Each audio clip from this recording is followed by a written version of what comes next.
அவ்வளோ ஒரு ஒரு பெண்ணாக இருந்து நான் இவ்வளோ போராட்டத்தை என் கணவருக்கு பிறகு நான் சந்திச்சுட்டு இருக்கிறேன்.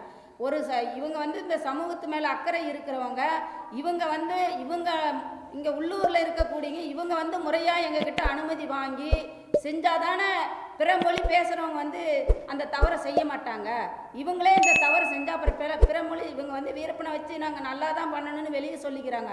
ஆனால் இது வந்து எங்களுடைய தனிப்பட்ட என் பிள்ளைகள வாழ்க்கையும் என்னுடைய வாழ்க்கையும் என் கணவருடைய நற்பெயருக்கு களங்கப்படுது. ஏன்னா நாளைக்கு இன்னொரு கன்னடத்துக்காரனோ இல்லை கேரளாக்காரனோ ஆந்திராக்காரனோ வந்து வீரப்பனை வச்சு தப்பாக சித்தரித்து காட்டுறாங்க மக்கள் மத்தியில்.